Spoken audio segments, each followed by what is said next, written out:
बाल गंगाधर तिलक भारतीय स्वतंत्रता संग्राम के जनक के रूप में जाने जाते हैं। भारतीय स्वतंत्रता संग्राम के पहले लीडर गंगाधर जी ही रहे थे। बाल गंगाधर तिलक बहुमुखी प्रतिभा के धनी थे। वे एक शिक्षक, वकील, सामाजिक कार्यकर्ता, स्वतंत्रता संग्रामी और नेशनल लीडर थे। उन्हें इतिहास, संस्कृत, खगोल शास्त्र एवं गणित में महारत हासिल थी। बाल गंगाधर तिलक को लोग प्यार से लोकमान्य कहकर पुकारते थे। स्वतंत्रता के समय इन्होंने कहा था, स्वराज्य मेरा जन्म सिद्ध अधिकार है और हम इसे पाकर ही रहेंगे। इस नारे ने बहुत से लोगों को प्रोत्साहित किया था। बाल गंगाधर जी पूरी तरह से महात्मा गांधी का समर्थन नहीं करते थे। उनके हिसाब से अहिंसा सत्याग्रह पूरी तरह से अपनाना सही नहीं है। जरूरत पड़ने पर आपको हिंसा का उपयोग करना पड़ता है। बाल गंगाधर तिलक का जन्म 13 जुलाई 1856 में महाराष्ट्र के रत्नागिरी में हुआ था। बाल गंगाधर तिलक के पिता का नाम गंगाधर रामचंद्र तिलक था, जो संस्कृत के विद्वान और प्रसिद्ध शिक्षक थे, और माता का नाम पार्वती बाई गंगाधर था। तिलक को बचपन से ही पढ़ाई में रुचि थी। वे गणित में बहुत अच्छे थे। तिलक जब 10 साल के थे तब उनके पिता रत्नागिरी से पुणे आ गए थे। यहां उन्होंने एंग्लो वर्नाकुलर स्कूल ज्वाइन किया और शिक्षा प्राप्त की। पुणे आने के थोड़े समय बाद ही तिलक ने अपनी माता को खो दिया और 16 साल की उम्र में तिलक के सर से पिता का भी साया उठ गया। तिलक जब मैट्रिक की पढ़ाई कर रहे थे तब 1871 में बाल गंगाधर तिलक जी का विवाह तपीबाई नामक कन्या से हुआ, जो कि बाद में सत्यभामा के नाम से जानी गई।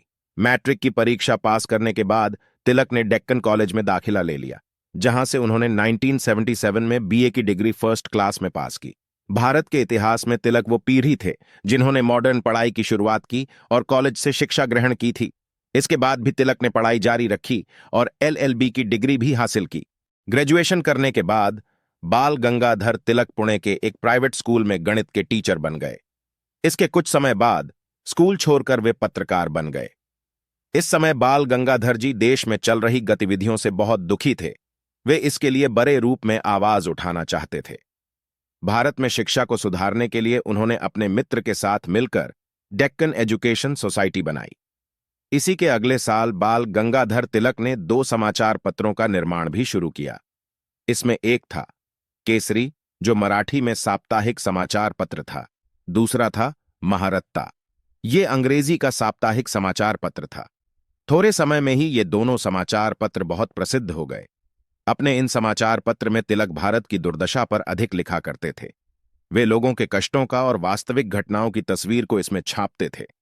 अंग्रेजों के खिलाफ आवाज उठाने के लिए बाल गंगाधर ने 1890 में भारतीय राष्ट्रीय कांग्रेस ज्वाइन की। वे पुणे म्युनिसिपल एवं बंबई विधानमंडल के सदस्य रहे। बाल गंगाधर तिलक एक महान समाज सुधारक थे। उन्होंने बाल विवाह का विरोध किया एवं विधवा पुनर्विवाह का समर्थन किया था। 1897 में तिलक पर अपने भाषण के द्वारा अशांति फैलाने और सरकार के विरोध में बोलने के लिए चार्जशीट फाइल हुई, जिसके लिए तिलक को जेल जाना पड़ा। ब्रिटिश सरकार उन्हें भारतीय अशांति के पिता कहकर संबोधित करती थी। जेल से आने के बाद तिलक ने स्वदेशी आंदोलन की शुरुआत की। समाचार पत्र एवं भाषण के द्वारा वे अपनी बात महाराष्ट्र के गांव-गांव तक पहुंचाते थे। तिलक ने अपने घर के सामने एक बड़ा स्वदेशी बाजार भी बनाया था। स्वदेशी आंदोलन के द्वारा वे सभी विदेशी सामान का बहिष्कार करते थे। इस समय कांग्रेस पार्टी के अंदर गर्मागर्मी का माहौल था। के मतभेद के चलते ये 2 गुटों में बंट गई थी, एक नरमपंथी और दूसरी गरमपंथी। गरमपंथी बाल गंगाधर तिलक द्वारा चलाया जाता था, जबकि नरमपंथी गोपाल कृष्ण गोखले के द्वारा चलाया जाता था, लेकिन उद्देश्य एक ही था, भारत की आजादी। बाल गंगाधर तिलक बंगाल के बिपिन चंद्र पाल एवं पंजाब के लाला लाजपत राय का समर्थन करने लगे थे। यहीं से ये तीनों की तिकरी लाल बाल पाल नाम से जानी जाने लगी। 1909 में बाल गंगाधर तिलक ने अपने पत्रिका केसरी के माध्यम से स्वराज की बात कही, जिसके बाद उन पर राजद्रोह का आरोप लगा। इसके बाद उन्हें 6 साल की जेल हो गई और उन्हें बर्मा भेज दिया गया। यहां जेल में वे बहुत सी किताबें पढ़ा करते थे। साथ ही उन्होंने गीता का रहस्य बुक लिखी। बाल गंगाधर तिलक 8 जून 1916 को जेल से बाहर आए। जेल से आने के बाद तिलक ने 1916 कांग्रेस पार्टी ज्वाइन की। वे कांग्रेस के दोनों दलों को फिर से जोड़ने की कोशिश की। उन्होंने इसके लिए महात्मा गांधी को भी समझाने की कोशिश की कि वे पूरी तरह से अहिंसा को सपोर्ट न करें, बल्कि स्वराज के बारे में भी सोचें। अंत में उनकी ये सारी कोशिशें बेकार गईं। इसके बाद उन्होंने अपनी अलग पार्टी होम रूल लीग बनाई। बाल गंगाधर तिलक इसके बाद देश भर में भ्रमण करके सबको स्वराज के आंदोलन जोड़ने की कोशिश करते रहे। भारत माता की स्वतंत्रता पाने की लड़ाई में बाल गंगाधर तिलक अपने जीवन भर कार्यरत रहे। जलियांवाला बाग हत्याकांड की घटना का बाल गंगाधर तिलक जी पर गहरा असर पड़ा था। इसके बाद उनका स्वास्थ्य खराब रहने लगा और बाद में वे मधुमेह की बीमारी की चपेट में आ गए, जिससे उनकी हालत बेहद खराब होती चली गई। 1 अगस्त 1920 को उनकी मुंबई में अचानक मृत्यु हो गई। वहीं उनकी मृत्यु से पूरे देश में भारी शोक की लहर दौड़ गई।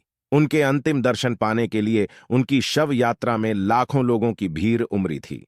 बाल गंगाधर तिलक ने स्वराज प्राप्ति के लिए बहुत से कार्य किए। स्वतंत्रता संग्रामियों में उनका नाम हमेशा याद किया जाता है।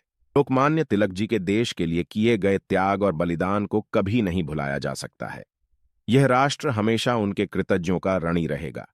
ऐसे महान युग पुरुष का भारत में जन्म लेना गौरव की बात है।